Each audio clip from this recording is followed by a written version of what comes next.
Namun cahayanya tiada lantaran dosa. Di situ mungkinnya iman, senjata setia. Namun sinarnya pudar akibat noda.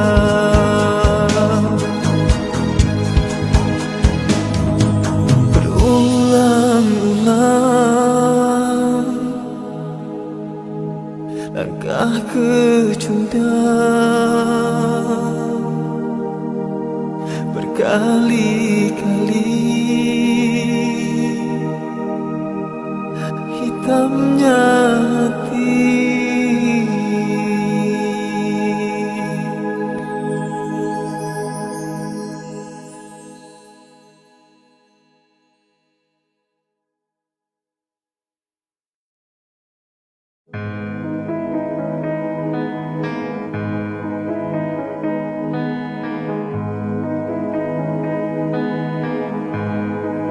Berulang-ulang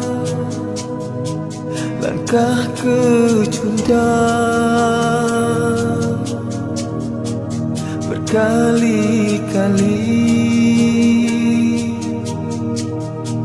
hitamnya hati.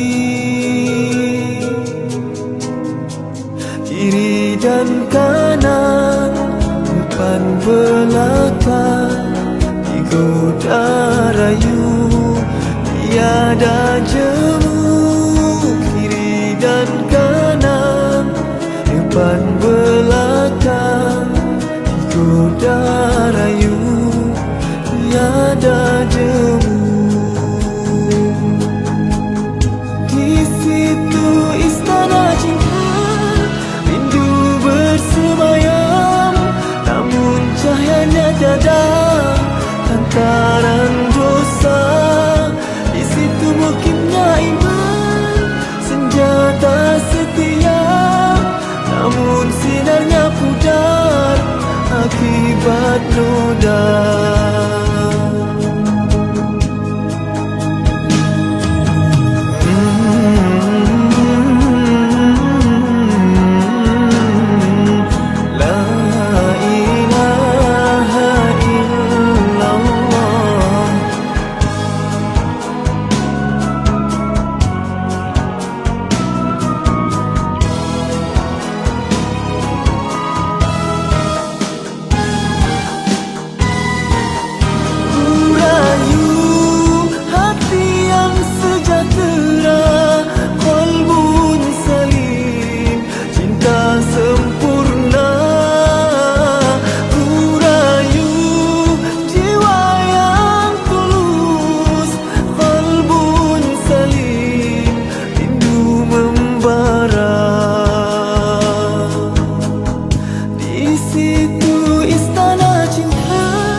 Namun cahayanya tiada lantaran dosa.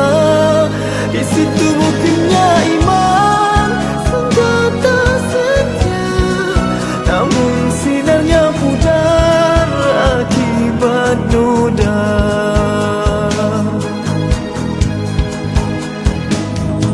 Berulang-ulang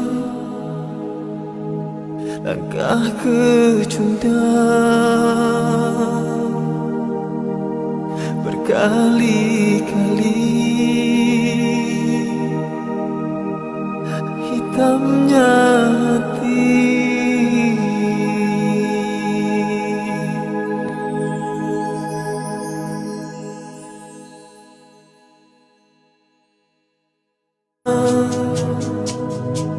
Langkah kecundang,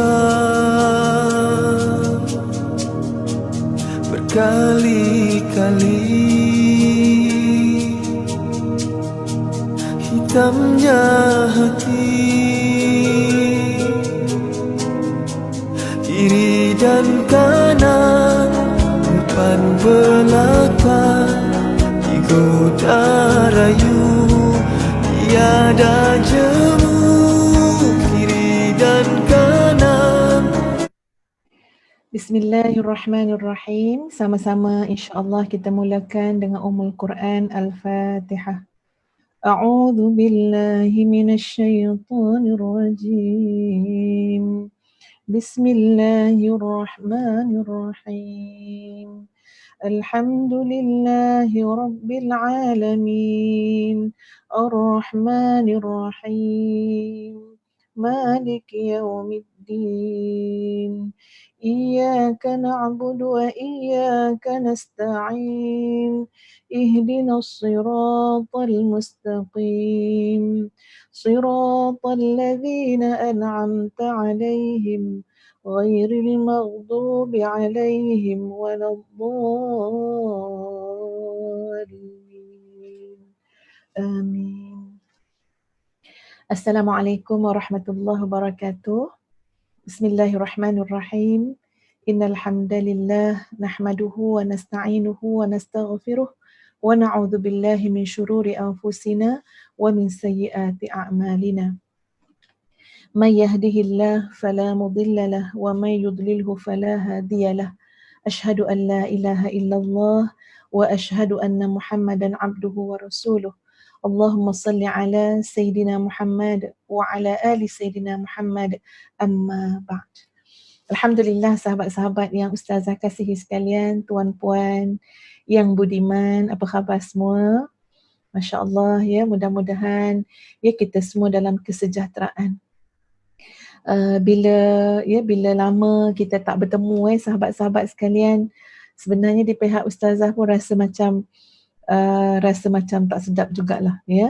Jadi bila ada komitmen dengan kelas ni ya, ini untuk pengetahuan sahabat-sahabat semua, bila ada komitmen dengan Ustazah dengan kelas ni, Ustazah punya jadual pun sebenarnya lebih terjaga ya, sebab sebelum mengajar kena prepare dulu kan ya, dan alhamdulillah banyak sangat ya manfaat sebenarnya untuk amal soleh kita semua insya-Allah. Jadi harap-harapnya sahabat-sahabat juga begitu ya. Tidak jemu untuk terus menuntut ilmu dengan para asatizah insya-Allah ya. Itulah sesuatu yang boleh kami sumbangkan, kami berikan. Mudah-mudahan Allah memberikan kita keikhlasan insya-Allah. Baik sahabat-sahabat sekalian, pada malam ini kita akan meneruskan tadabbur surah Al-Mulk, bermula dengan ayat yang ketiga hingga ayat yang kelima dulu. Nanti kita akan sambung lagi insya-Allah pada ayat selanjutnya ya. Apapun, mari sama-sama kita membaca ayat yang ketiga hingga kelima surah Al-Mulk insya-Allah.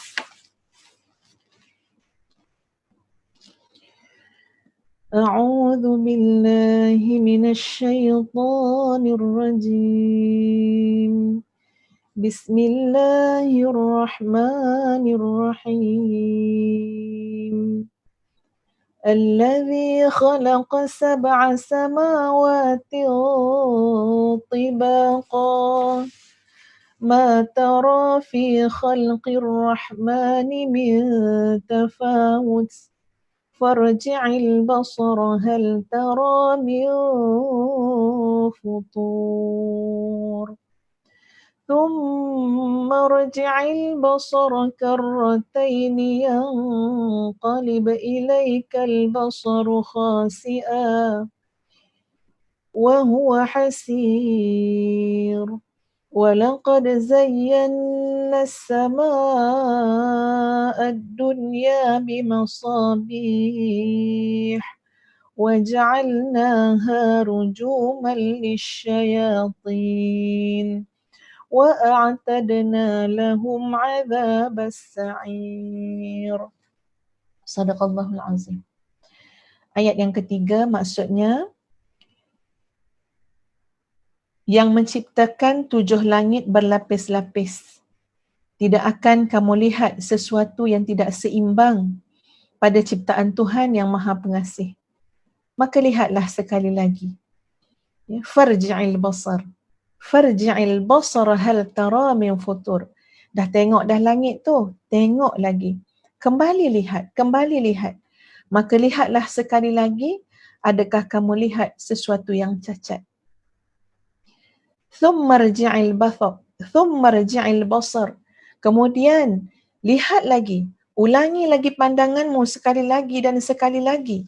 Nescaya pandanganmu akan kembali kepadamu tanpa menemukan cacat dan pandanganmu dalam keadaan penat. Dan sungguh telah kami hiasi langit yang dekat dengan bintang-bintang dan kami jadikannya bintang-bintang itu sebagai alat-alat pelempar syaitan dan kami sediakan bagi mereka azab neraka yang menyala-nyala. Ini dia sahabat-sahabat sekalian, Ustazah bacakan ya ayat yang ketiga hingga kelima surah Al-Mulk beserta dengan maksud terjemahannya sekali.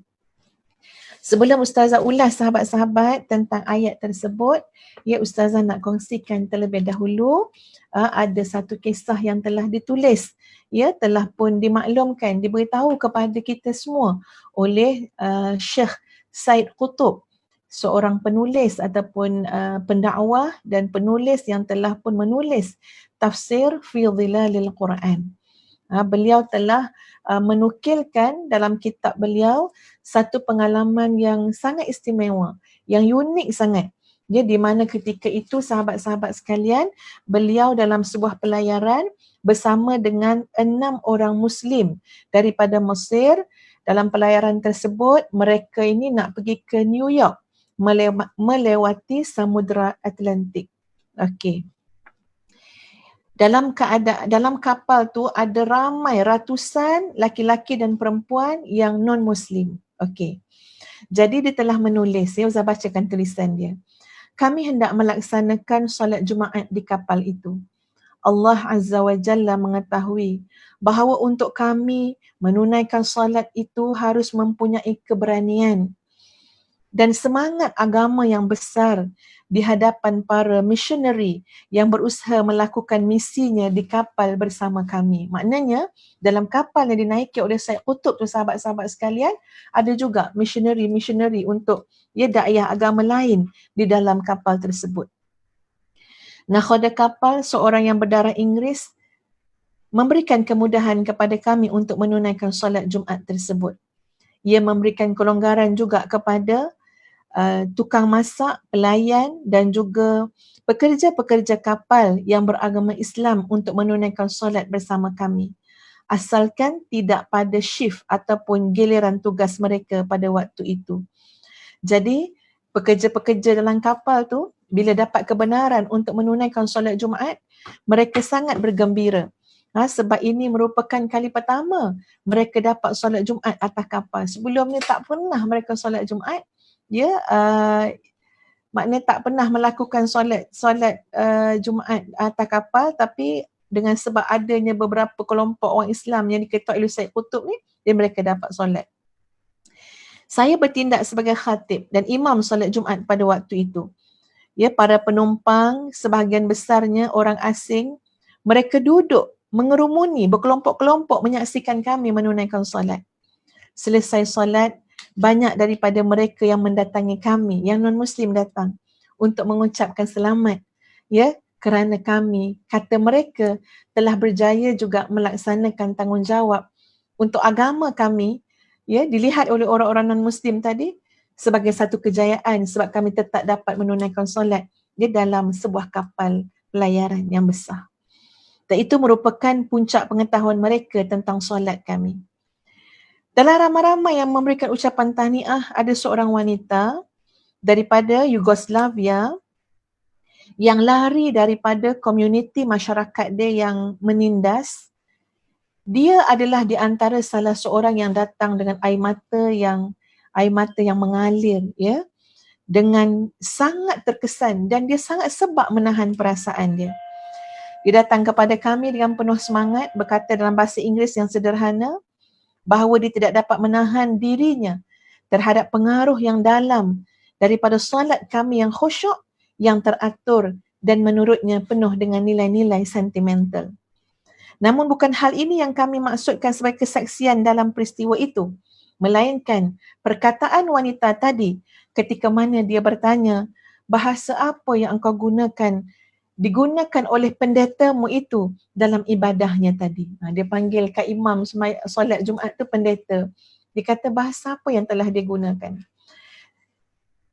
Jadi dia dijawab oleh seseorang daripada kami, ya, selepas dia mengatakan, kata wanita tadi, bahasa yang digunakan oleh pendeta kamu tu, saya sebut perkataan imam lah ya, bahasa yang digunakan oleh imam kamu itu memiliki irama muzik yang mengkagumkan.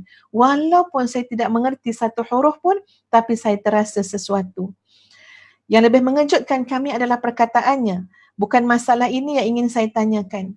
Tapi yang menjentik perasaan saya ialah bahawa di tengah-tengah menyampaikan perkataannya, iaitu imam tadi, dengan bahasa yang penuh irama itu, si imam juga menyampaikan kalimah-kalimah lain yang berbeza rentaknya dengan sebelumnya. Semacam ungkapan yang lebih banyak irama muziknya dan lebih banyak dan lebih besar kesannya di antara satu ayat ke satu ayat lagi. Kalimah-kalimah ini, tak kala saya melihat tadi dan mendengar tadi, telah menggetarkan hati dan perasaan saya. Saya rasa seperti imam kamu telah dipengaruhi roh kudus. Sebab dia Kristian, dia cakap macam tu.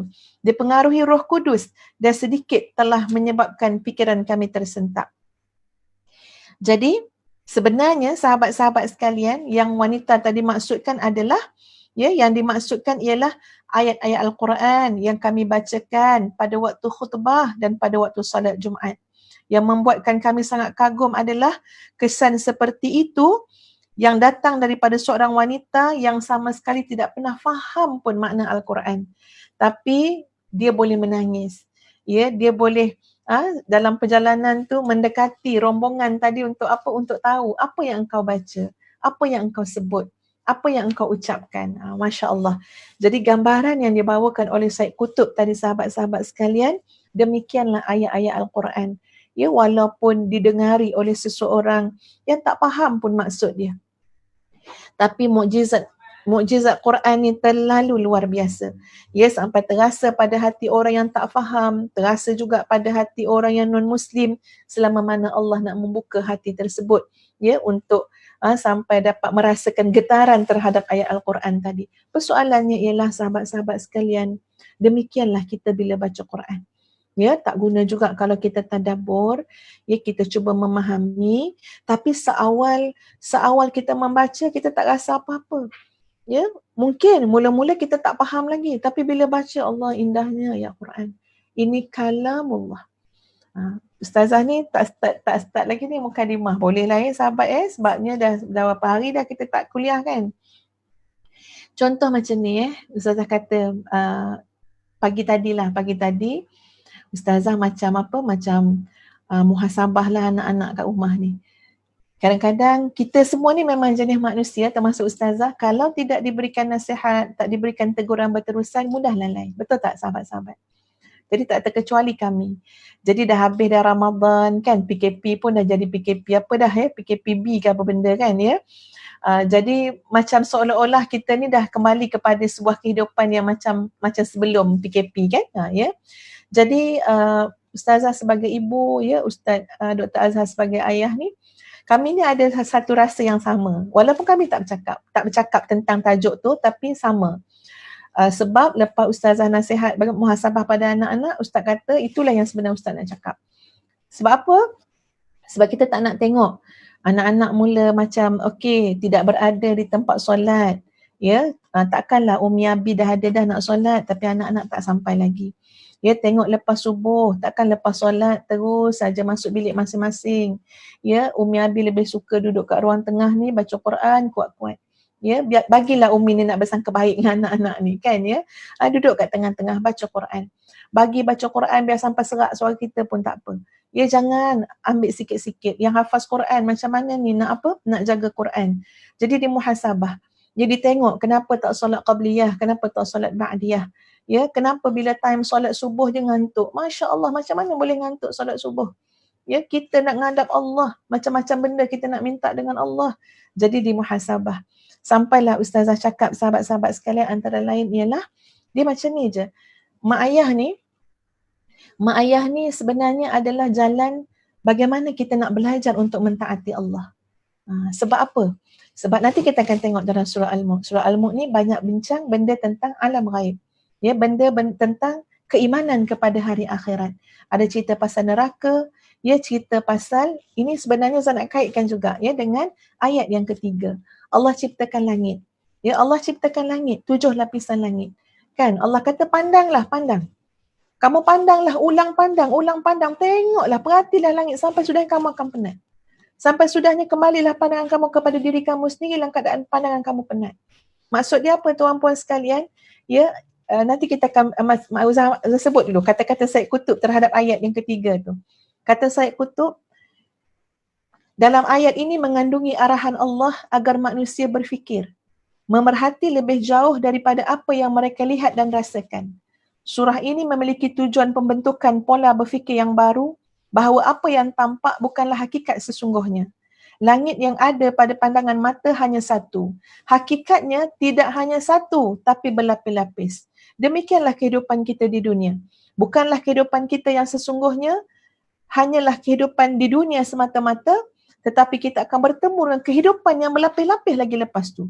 Kehidupan di alam barzakh, kehidupan nanti dibangkitkan di padang mahsyar, dan kehidupan dalam syurga insya-Allah. Ya, dan ada Allah sediakan neraka untuk orang-orang yang Allah murkai. Kemudian bertemulah kita kehidupan baru yang lebih kekal, iaitu kehidupan akhirat. Ayat surah Al-Mulk ini memberikan satu pendidikan, membentuk cara berfikir yang tidak dibatasi ruang dan waktu, iaitu pola berfikir yang bersandarkan pada keimanan kepada Allah dan kepada adanya hari akhirat.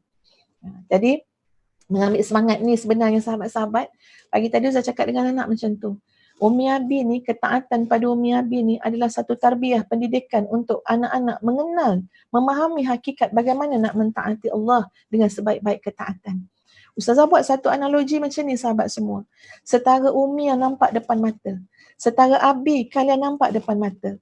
Ya, setara suara Umi, bertempik ke Umi, marah ke Umi, kalian boleh dengar dengan telinga kalian. Ya, macam tu juga kalau Abi tegur, Abi nasihat, ya, Abi pujuk apa semua kalian boleh dengar, kalian boleh lihat, kalian boleh dengar, kalian boleh lihat. Tapi kalau dalam keadaan kalian boleh dengar, kalian boleh lihat pun kalian tidak boleh taat, apa jaminan kalian boleh taat dengan sesuatu yang kalian tak boleh dengar dengan telinga kasar, kalian tak boleh nampak dengan mata kasar? Itu soalan ustazah pada anak-anak pagi tadi. Ya, kami ni adalah jalan tarbiyah untuk kalian. Kalau kalian boleh taat kepada mak ayah, insya-Allah yang gaib pun kalian boleh taat. Ya, yang tak nampak dengan mata kasar, tak boleh dengar dengan telinga. Ayat Quran, ya, setara ayat Quran ni ialah kalamullah, kita baca kan, ya. Ini suara mak ni bercakap tak dengar. Kalau katalah tak diraikan nasihat, ya, cepat mudah lupa. Habis tu macam mana dengan ayat Quran? Ya, kalau kita tak baca, lagilah cepat lupa kalamullah kan, ya. Macam mana ketaatan kepada Allah, tak nampak dengan mata kasar, tak dapat dirasakan dengan jiwa, dengan hati, tak ada tahap yang kita sebut kalau dalam qalbun salim tu, musyahadah, muraqabah, lagilah mudah lupa dan lalai. Jadi sahabat-sahabat sekalian, ia penting sangat untuk kita melihat bahawa seperti mana disebut oleh Syed Qutb tadi, ya, pola berfikir tu kena jauh. Ini yang dibawa oleh surah Al-Mulk. Kita berfikir jauh bahawa bukan semata-mata yang dapat kita lihat dengan mata kasar. Sebab pada ayat yang ketiga ni sahabat-sahabat sekalian, macam tadi telah saya jelaskan, iaitu Allah yang telah menjadikan langit, ya, 7 lapisan yang kamu tidak lihat sebarang bentuk kecacatan ataupun ketidakseimbangan pada ciptaan Allah tersebut. Kemudian farji'il basar, maka kembalilah kamu melihat, hal tara min futur, adakah benda-benda yang cacat yang kamu lihat. Thumma rji'il basar, tengok lagi, karratain, ya, ulang lagi kamu tengok.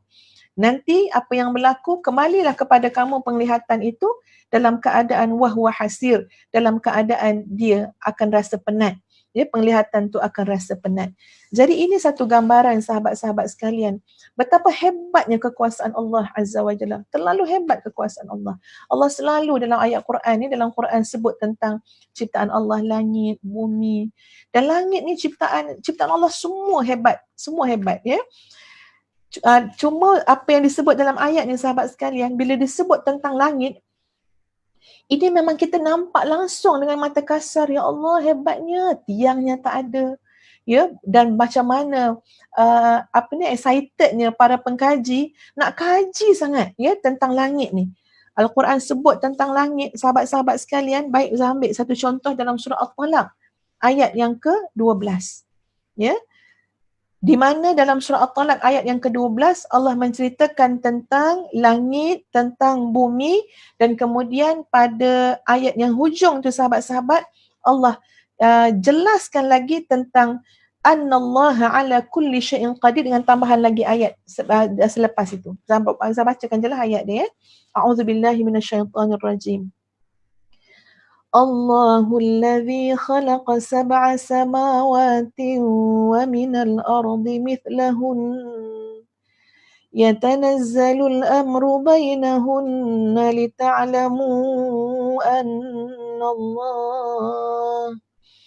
أن الله على كل شيء قدير وأن الله قد أحاط بكل شيء علما.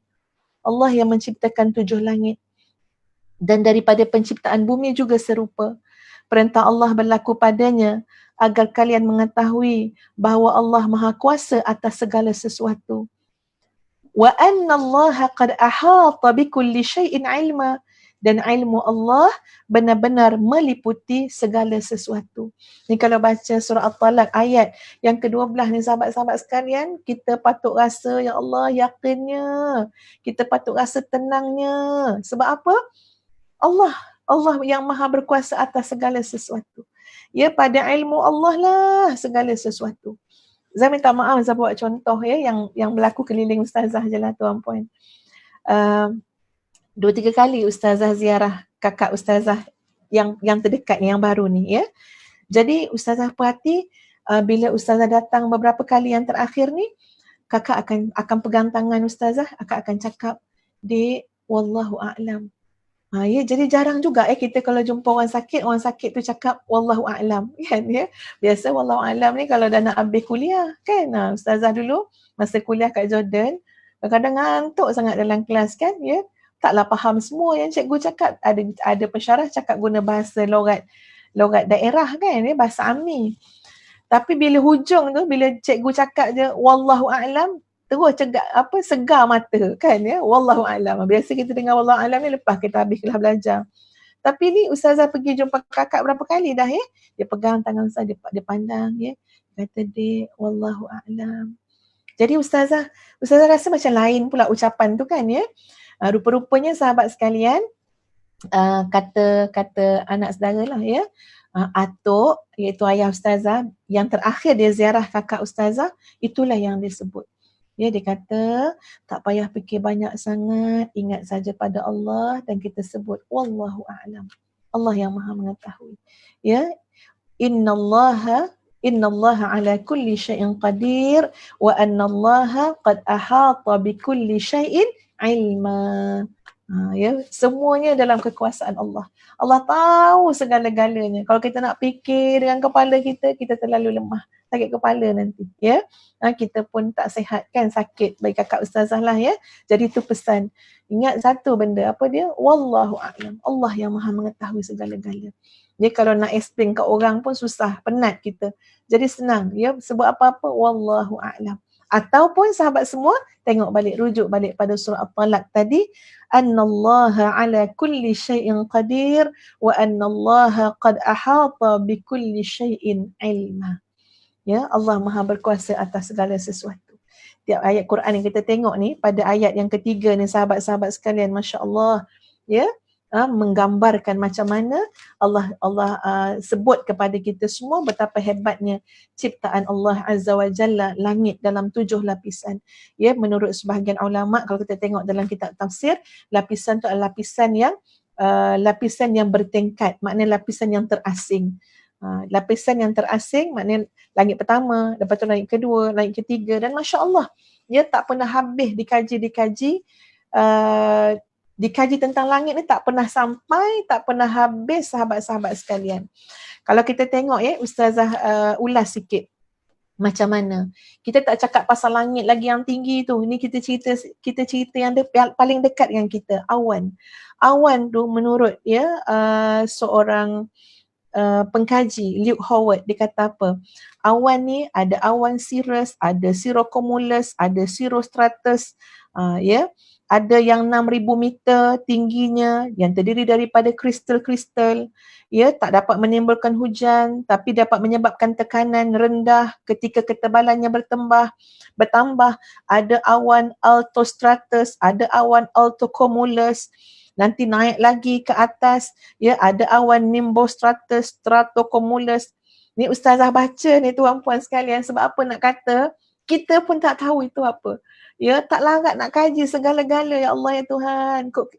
Kok kita pandai pun lah sahabat-sahabat. Kita pandai sikit je pada bidang kita. Tu pun sikit sangat, Allahu Akbar. Cerita langit tak tahu dah. Cerita awan tak pandai dah. Tapi Allah Azza wa Jalla meliputi segala sesuatu ilmunya. Kerana Allah yang menciptakan segala-galanya itu. Allah yang menguruskan segala-galanya itu. Jadi, Ustazah buat sikit kesimpulan awal pada ayat yang ketiga ni, sebagai reflect kepada diri kita, sahabat sekalian. Kalau kita tengah pening kepala pasal sesuatu, pasal apa-apa pun dalam hidup ni, Ustazah cadangkan, banyakkanlah baca Al-Quran, zikir, ingat pada Allah, dan ulanglah tadi surah Al-Talaq ayat yang ke-12 tadi. Supaya apa? Supaya ya Allah, ya Tuhan, yakinlah.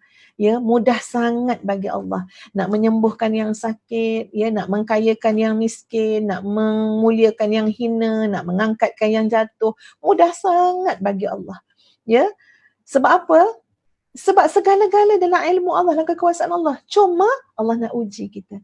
Allazi khalaqal mauta wal hayah liyabluwakum ayyukum ahsanu amala. Semuanya mudah bagi Allah. Tak ada anak, nak bagi ada anak. Mudah tak bagi Allah? Idza aradallahu syai'an ayaqula lahu kun fayakun. Terlalu mudah bagi Allah. Sakit nak disembuhkan, susah ke bagi Allah? Sama sekali tidak. Terlalu mudah bagi Allah.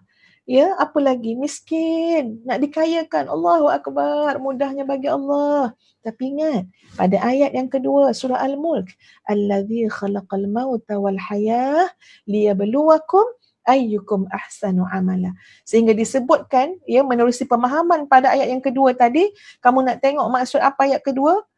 Ahsanu amala tu maksud dia apa? Bersegera untuk kamu meninggalkan larangan Allah dan bersegera kamu untuk menunaikan ketaatan kepada Allah. Itulah orang yang mendapat ahsanu amala, mendapat sebaik-baik amalan. Jadi sahabat-sahabat sekalian, itu ayat yang ketiga yang kita lihat sama-sama. Kemudian ayat yang keempat, thumma rji'il basar karrataini yanqalib ilaikal basaru khasi'a wa huwa hasir. Baik. Cuba kita tengok sahabat-sahabat sekalian, tengok macam mana hebatnya ciptaan Allah. Ini sebagai contohlah, bumi. Daripada bumi ni sahabat-sahabat sekalian, lapisan paling rendah nak naik ke atas. Kita tak pernah tahu ni cerita langit kedua, langit pertama, langit ketiga, bahkan kalau kita tengok dalam kitab ni sahabat-sahabat sekalian, Ustaz tengok dalam kitab Al-Bidayah wa Nihayah kan. Tapi kita kena tengok jugalah hadis-hadis tu, hadis-hadis tahap yang macam mana kan. Okey, tapi disebut macam mana bahkan di langit-langit tu ada lautan dia, ada samudera dia, ada kehidupan yang maknanya ada air, ada masya-Allah. Tapi tak terfikirlah kat kita macam mana, jadi kalau kita tengok ini antara bumi ni pelindung-pelindung bumi dulu. Ada troposfer. Troposfer ni daripada ketinggian 0 hingga 12 km di atas permukaan laut. Ini adalah lapisan yang sangat penting sebab menahan sebahagian besar oksigen yang sangat diperlukan oleh manusia. Selain itu, sebahagian besar fenomena hidrologi dan siklus air juga berlangsung di lapisan ini. Allah jadikan ni semua, sahabat-sahabat semua, Allah tundukkan untuk manusia. Untuk manusia boleh melaksanakan peranan dia. Ada yang sebut dalam kitab peranan 2 manusia. Ada yang sebut peranan 3. Peranan 2 apa dia? Pertama, sebagai hamba Allah. Sebagai hamba Allah yang mengabdikan diri kepada Allah. Yang kedua, sebagai khalifah Allah yang memakmurkan muka bumi ini dengan syariat Allah. Tambahan yang nombor 3 apa dia? Iaitu peranan untuk apa dia? Memikul amanah memikul amanah yang Allah berikan kepada kita dan jagalah, sempurnakanlah, jalankanlah amanah-amanah tersebut. Dan Allah tidak pernah menzalimi hambanya. Allah berikan segala keperluan, segala kemudahan. Udara, air, lapisan bumi yang Allah ciptakan, lapisan langit yang Allah ciptakan, semuanya menyokong, menolong, membantu kita untuk kita dapat merealisasikan 3 peranan ataupun 2 peranan kita sebagai manusia, hamba Allah yang Allah ciptakan. Jadi tengok, lepas pada troposfer, masuk pula lapisan. Daripada ketinggian 10 km arah laut sampai 50 km, lapisan tu dinamakan sebagai lapisan stratosfer. Lapisan ni bervariasi. Lapisan paling bawah lebih sejuk daripada lapisan paling atas. Lapisan ini terdapat lapisan ozon yang bertugas menyaring sinar ultraviolet. Lapisan ozon memantulkan kembali sebahagian daripada sinar ultraviolet UV tersebut, sementara sisa diteruskan ke bumi untuk keperluan pelbagai makhluk hidup di bumi. Masya Allah. Kita cuma pandang je ke atas. Sebab tu Allah perintahkan, kamu tengok langit. Lepas tengok lagi. Marji'al basar. Tengok lagi. Bukan tengok kosong. Sebab kata Syed Qutb tadi, Syekh Syed Qutb. Kamu kena keluar daripada pola berfikir. Tengok dengan maksud mengkaji, tengok dengan maksud memuji Allah, tengok dengan maksud kagum kepada Allah, tengok dengan maksud akhirnya kembali kepada diri kita apa dia? Kitalah yang lemah. Kitalah yang tak ada apa-apa. Kita tak sekuat mana pun. Memang tak ada kekuatan pun. Sahabat-sahabat kalau naik atas kapal terbang macam mana? Naik atas kapal terbang kan, tengok awan apa semua ke atas tu. Ya Allah, kerdilnya kita, sahabat-sahabat semua terlalu kerdil, tak ada apa pun. Jadi daripada lapisan stratosfer tu, tengok pula mesosfer. Kita takkan habiskan banyak sangat lapisan ni. Mesosfer ni adalah lapisan di antara stratosfer dan di bawah termosfer. Termosfer satu lagi. Ini adalah bahagian pada ketinggian 50 km bawah di atas permukaan laut sampailah 100 km tinggi. Masya Allah. Temperature pada bahagian paling atas mesosfer boleh mencapai sehingga negatif 100 darjah Celsius. Setiap hari tidak kurang daripada 40 ton meteorit jatuh ke bumi. Pada lapisan ini, bekas pecahan batu meteor tu telah hancur bercampur dengan wap air dan gas yang menghasilkan konsentrat zat besi dan material lainnya yang kemudian jatuh ke permukaan bumi bersama hujan ataupun ais. Masya Allah. Ustazah cakap sikit-sikit ni, sebenarnya Ustazah pun tak pandai benda ni sahabat. Tapi cakap nak kata apa? Nak beritahu kita bodoh. Nak beritahu kita jahil. Nak beritahu kita tak pandai pun. Ya Allah ya Tuhan, hebatnya ciptaan Kau ya Allah. Ya Allah ya Tuhan, luasnya ilmu Engkau ya Allah. Ya Allah ya Tuhan, Kau maha berkuasa atas segala sesuatu. Segala-galanya pada ilmu-Mu ya Allah. Ini tujuan saya cakap benda-benda troposfer, stratosfer, mesosfer. Tak tahu muslimin-muslimat pun takkan hafal ke benda ni. Tapi nak bagi tahu tak pandainya kita, tak retinya kita. Allah jaga semua tu. Allah cipta semua tu. Allah sayang sangat pada hamba-Nya. Ya Allah bantu, Allah tolong, Allah berikan segala kemampuan, kekuatan, kemudahan untuk jadi hamba Allah. Ya Allah redai, biar nanti boleh masuk syurga. Masya Allah sahabat-sahabat sekalian.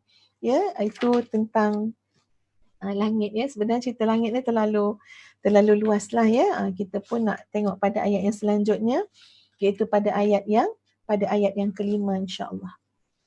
A'udzu billahi minasyaitonir rajim.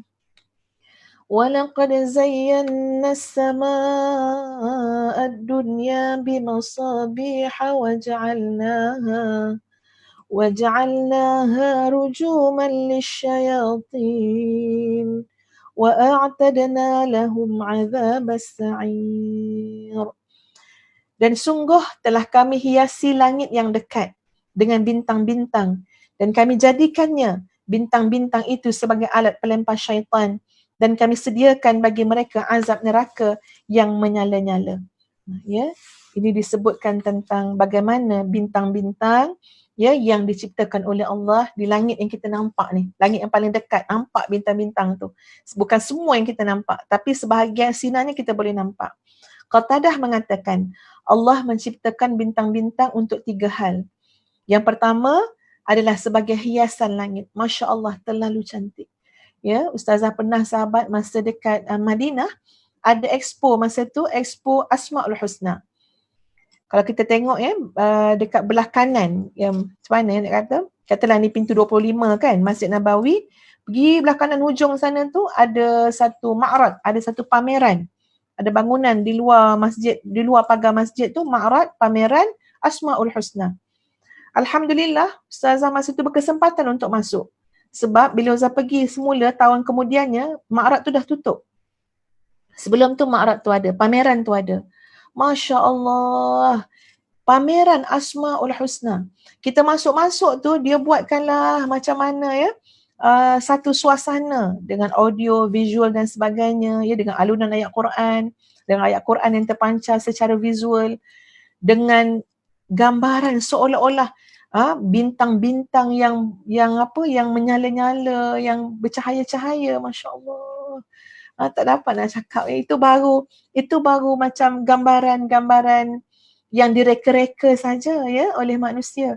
Belum lagi yang sebenar-benar ya. Masya-Allah, hebatnya ciptaan Allah. Cantik sangat bintang-bintang. Sebab tu bintang ini pertama kata-kata dah Allah ciptakan bintang untuk yang pertama sebagai hiasan langit. Yang kedua, dengan merujuk kepada ayat yang kita baca tadi sebagai pelempar syaitan. Ya, tapi ada dijelaskan juga ya, ada namanya juga kepada bintang yang nak dilemparkan, yang digunakan untuk lemparkan syaitan. Bukan maksud semua, ada ya yang digunakan untuk melempar syaitan, yang cuba nak naik ya, nak tahu rahsia-rahsia langit dan sebagainya. Dan yang ketiga, sebagai tanda-tanda yang membolehkan dijadikan petunjuk di darat maupun di laut. Barang siapa, kata Qatadah, yang mentakwilkan ayat ini selain daripada 3 hal tadi, maka dia seumpama telah berkata dengan pendapat peribadinya sahaja. Memaksa diri untuk hal yang tidak ada ilmu baginya terhadap hal itu. Ya, jadi Ustazah pun tak nak ulas lebih lah. Ya, demikianlah Allah menciptakan bintang-bintang untuk 3 hal tadi. Maka ya, kalau kita tambah 4, 5, 6,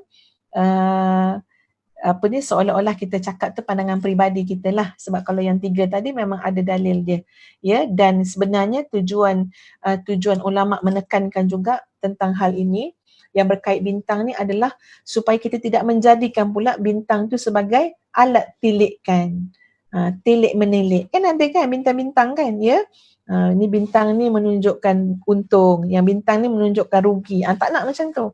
Jangan bawa kepada sesuatu yang akhirnya ia boleh mensyirikkan Allah Azza wa Jalla. Sahabat-sahabat sekalian, tadi Ustaz ada sebutkan ya, maksud allazi khalaqal mauta wal hayah liyabluwakum ayyukum ahsanu amala. Siapa yang mengatakan demikian? Yang kata tu adalah Ibnu Umar. Tadi saya sebut ya, maksud dia apa? Ibnu Umar mengatakan Nabi Muhammad sallallahu alaihi wasallam membaca ayat tabarakalladzi biyadihil mulk sampai ayyukum ahsanu amala. Bila sampai ke ayat tu, Nabi bersabda, maksud sabda Nabi adalah, maksud ayyukum ahsanu amala adalah siapa yang paling warak sekali dalam menjaga diri dia. Iaitu orang-orang yang warak, dan yang warak daripada jaga diri daripada keharaman Allah, maknanya apa yang Allah haramkan, dan paling cepat dalam menunaikan, melakukan apa saja bentuk ketaatan kepada Allah. Jadi apa maksud ayyukum ahsanu amala? Ya, maksud di sebalik itu adalah pertama, warak, manusia yang warak. Warak ni maknanya jaga diri betul-betul. Ya, sampaikan benda-benda yang makruh pun dia tolak, dia tak buat. Kenapa? Dibimbangi jatuh kepada yang haram. Ya, ini orang yang warak dan orang yang bersegera dalam menunaikan ketaatan. Jadi sahabat-sahabat sekalian, ya, kita akan pindah kepada ayat yang ke-6 hingga ayat yang ke-11 ya, insya-Allah. A'udzu billahi minasyaitonir rajim. Bismillahirrahmanirrahim. وَلِلَّذِينَ كَفَرُوا بِرَبِّهِمْ عَذَابُ جَهَنَّمَ وَبِئْسَ الْمَصِيرُ إِذَا أُلْقُوا فِيهَا سَمِعُوا لَهَا شَهِيقًا وَهِيَ تَفُورُ تَكَادُ تَمَيَّزُ مِنَ الْغَيْظِ كلما ألقي فيها فوج سألهم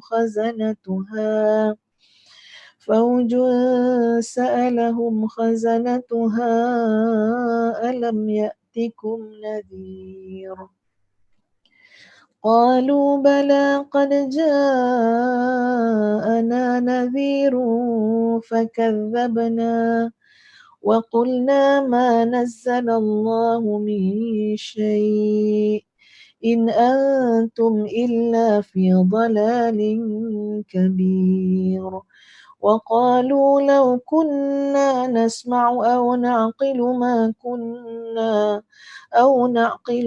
كنا في أصحاب السعير فاعترفوا بذنبهم فسحقا لأصحاب السعير. Sadaqallahul Azim. Dan orang-orang yang ingkar kepada Tuhannya akan mendapat azab Jahannam. Dan itulah seburuk-buruk tempat kembali. Apabila mereka dilemparkan ke dalamnya, mereka mendengar suara neraka yang mengerikan. Sedang neraka itu membara, hampir meledak neraka itu kerana marah. Setiap kali ada sekumpulan orang-orang kafir dilemparkan ke dalamnya, penjaga-penjaga neraka itu bertanya kepada mereka, apakah belum pernah ada orang yang datang memberikan peringatan kepada kamu semasa kamu di dunia? Mereka menjawab, benar, sungguh seorang pemberi peringatan telah datang kepada kami, tetapi kami mendustakannya. Dan kami katakan, Allah tidak menurunkan sesuatu apapun, kamu sebenarnya di dalam kesesatan yang besar. Dan mereka berkata, sekiranya dahulu kami mendengar atau memikirkan peringatan itu, tentulah kami tidak termasuk penghuni neraka yang menyala-nyala. Maka mereka mengakui dosanya, tetapi jauhlah dari rahmat Allah bagi penghuni neraka yang menyala-nyala itu. Ini adalah sahabat-sahabat sekalian daripada ayat yang ke-6 sampai ayat yang ke-11 adalah menggambarkan tentang siksaan terhadap orang-orang kafir yang melakukan maksiat. Dalam ayat ni sahabat-sahabat Allah menyebutkan sifat neraka tu ada 4. Ya.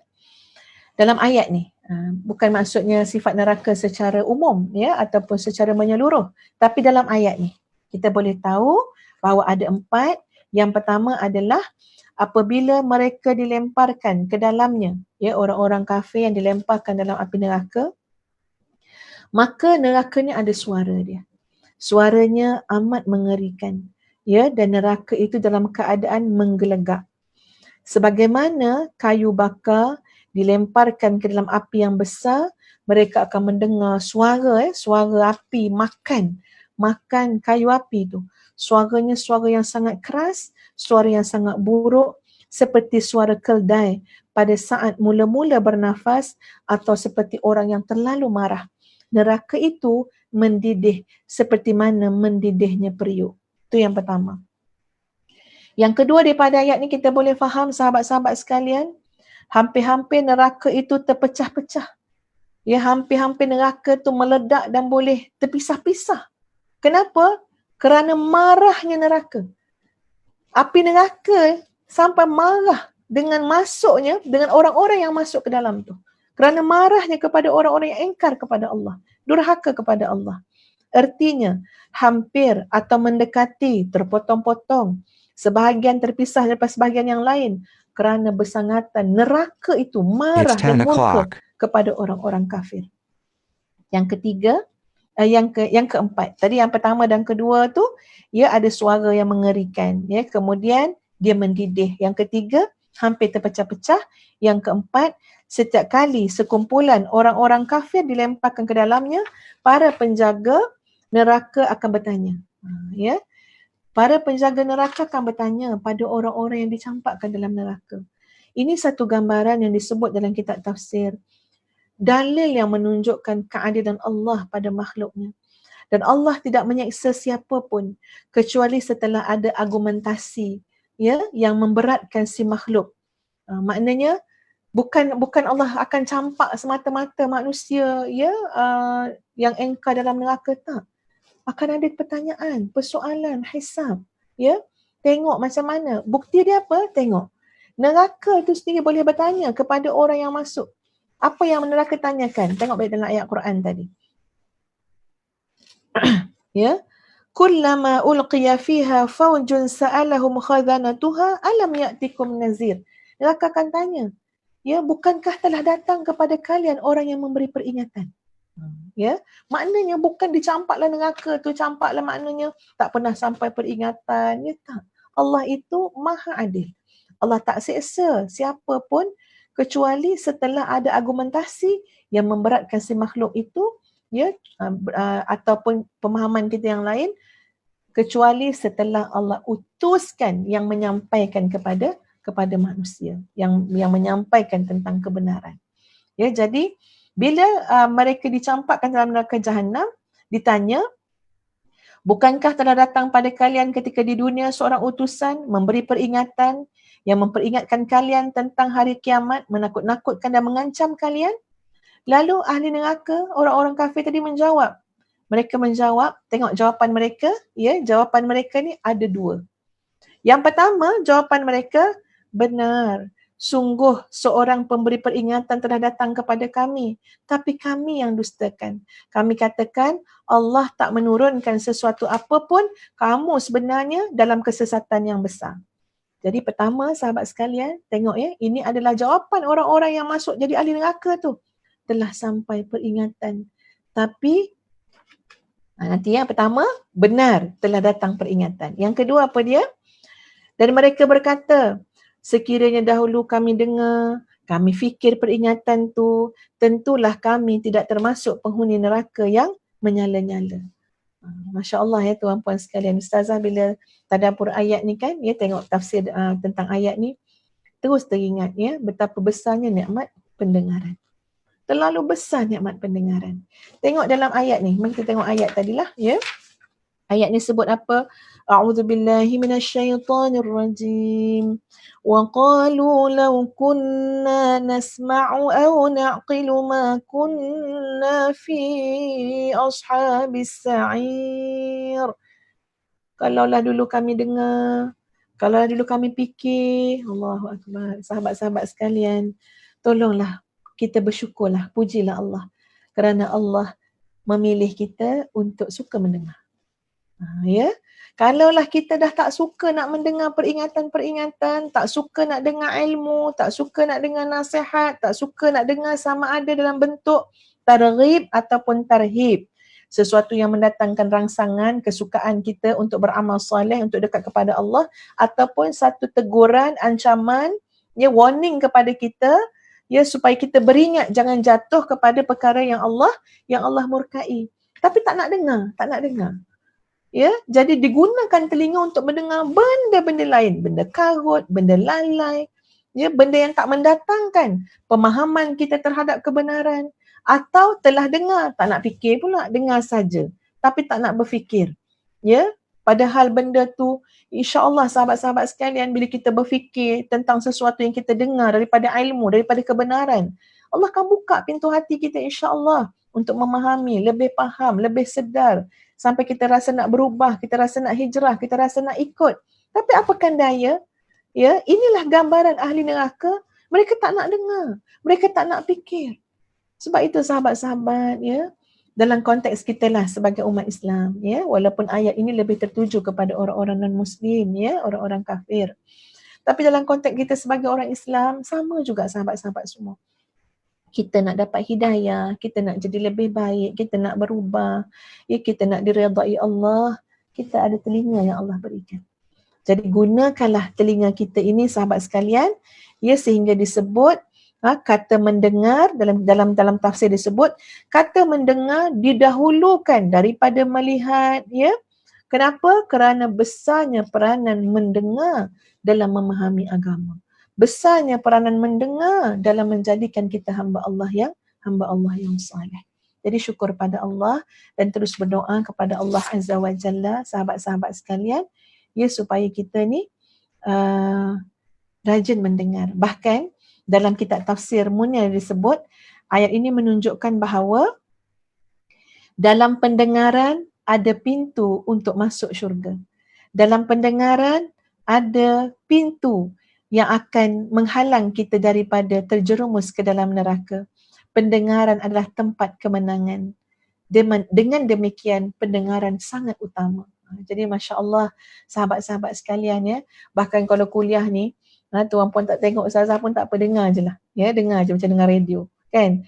Bukan maksud dengar ustazah je tuan puan, maknanya mendengar sesuatu yang boleh mendekatkan kita kepada Allah.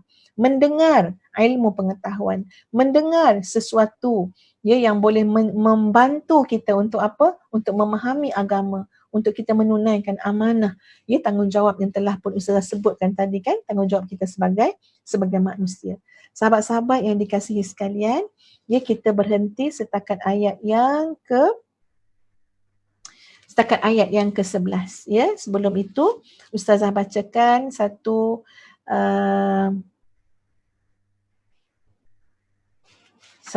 bicara yang telah disebutkan ya.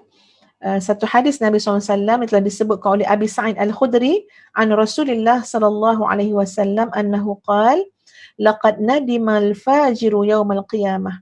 Nabi kata pelaku kejahatan hari kiamat besok akan menyesal sangat. Maka ditanya, sekiranya sebab apa pelaku kejahatan tu akan menyesal? Sebab nanti hari kiamat mereka akan kata law kunna nasma'u aw na'qilu ma kunna fi ashabis sa'ir. Kalaulah kami dulu dengar, kalaulah kami dulu berfikir, maka kami takkan jadi penghuni neraka. Faqala Allah Ta'ala, ya, maka Allah pun berfirman, fa'tarafu bidhanbihim, maka mereka telah pun mengakui dosa-dosa mereka, iaitu di mana mereka telah mendustai ya para nabi, para rasul yang telah membawa risalah ya, risalah tauhid, syariat daripada Allah telah diingkari.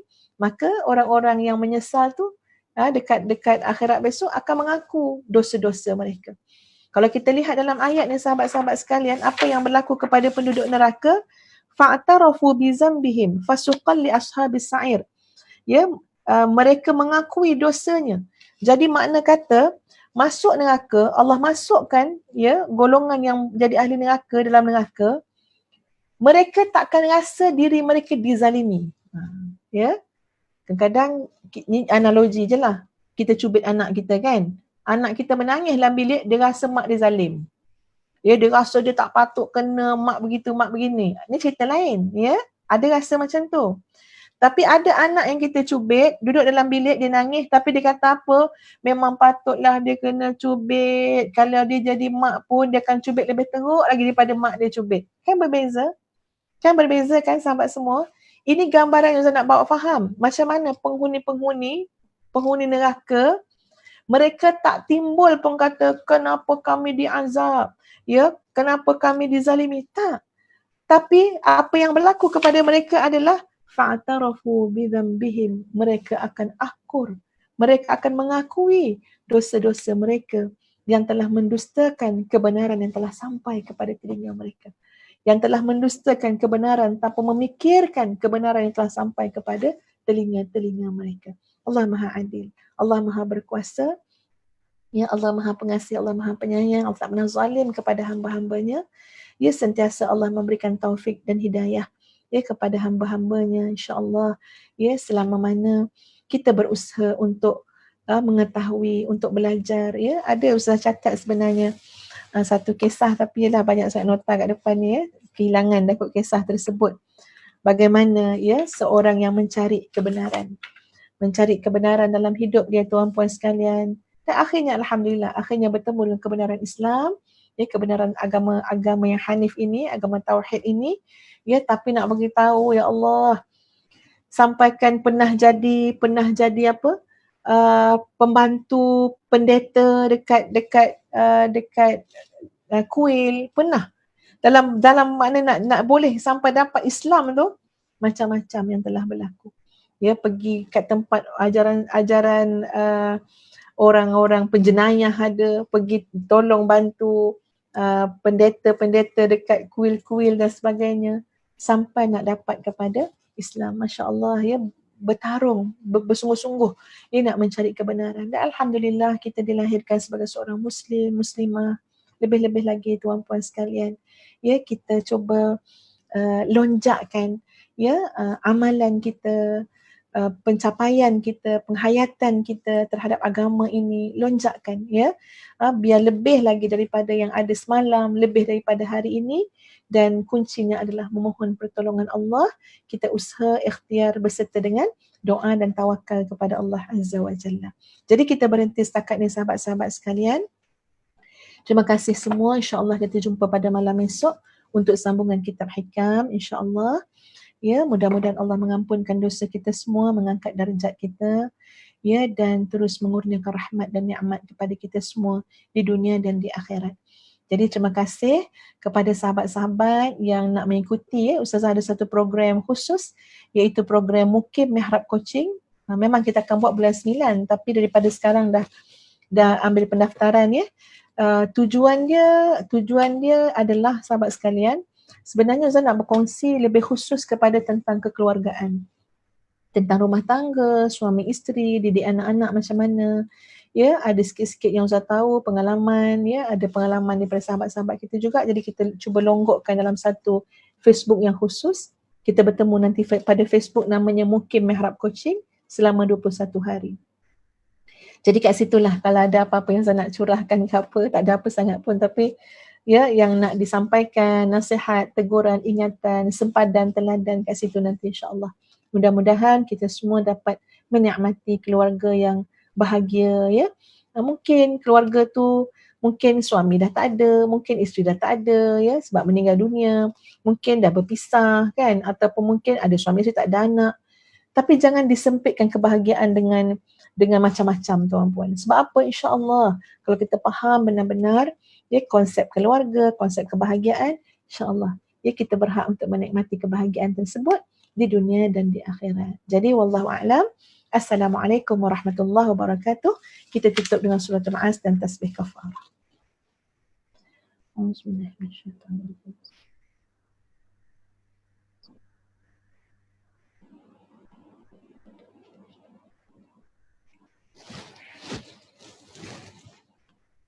Depan belakang kuda rayu, tiada jemu.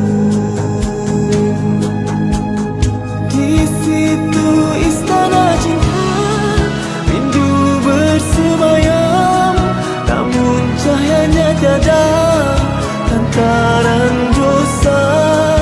Di situ mukimnya iman, senjata setia, namun sinarnya pudar akibat noda.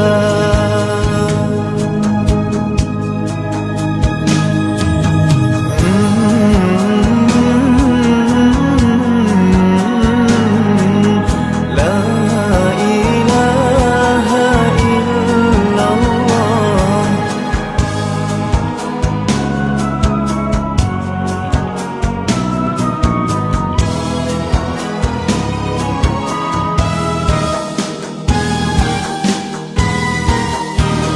Rayu hati yang sejahtera, qalbun salim, cinta sempurna.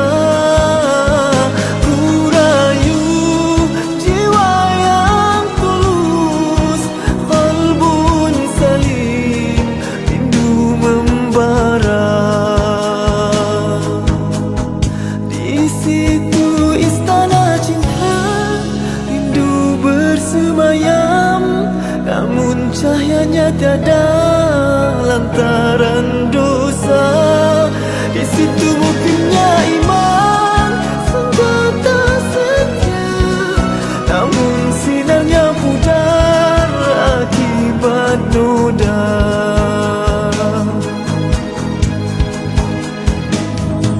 Berulang-ulang langkah kecundang, berkali-kali hitamnya hati.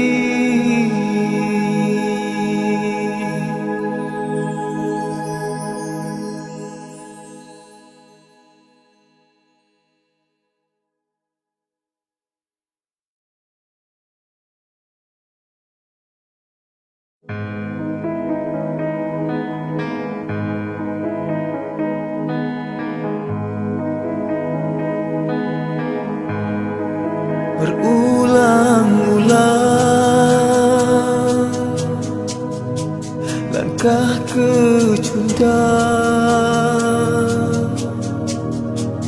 berkali-kali, hitamnya hati,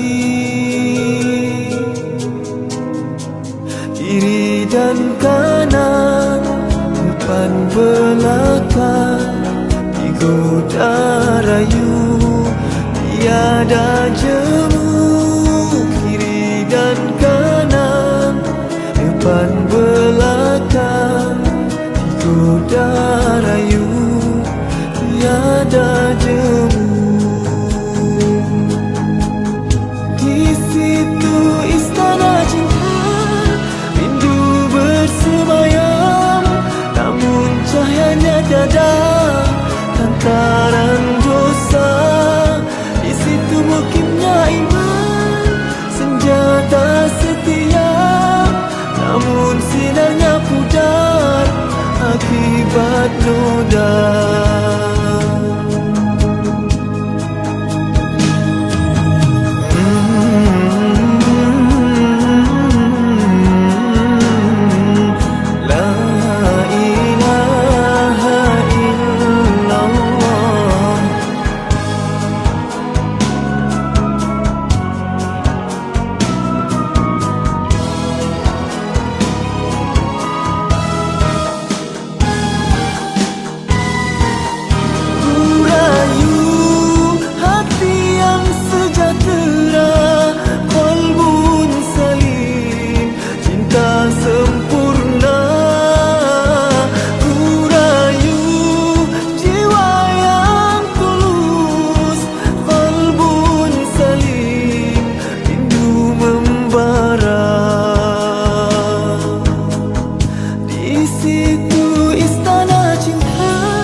Namun cahayanya tiada, lantaran dosa.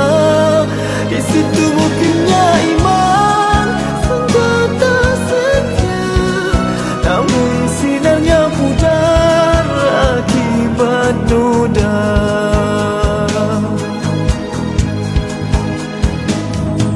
Berulang-ulang langkah kecundang berkali-kali, hitamnya hati.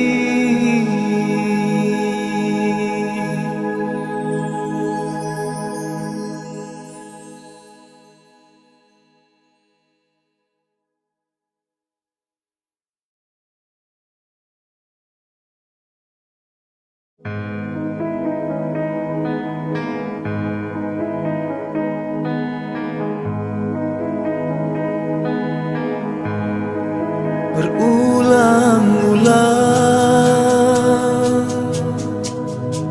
langkah kecundang berkali-kali, hitamnya hati,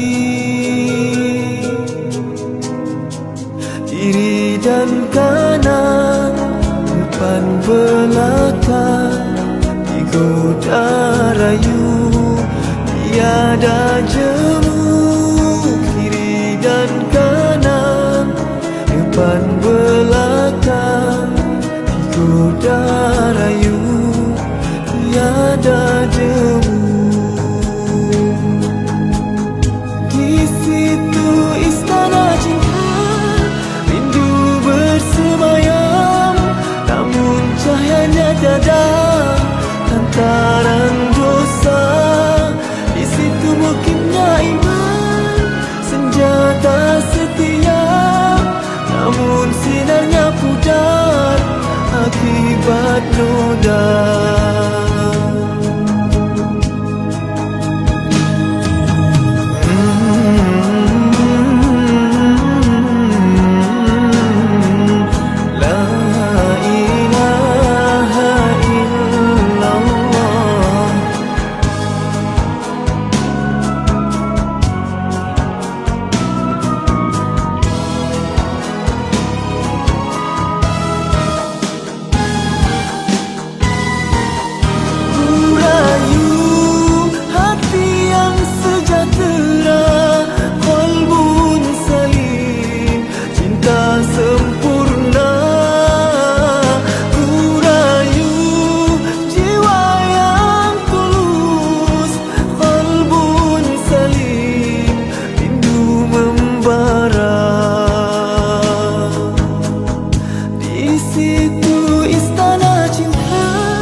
Begitu mungkinnya iman senjata setia, namun sinarnya pudar akibat noda.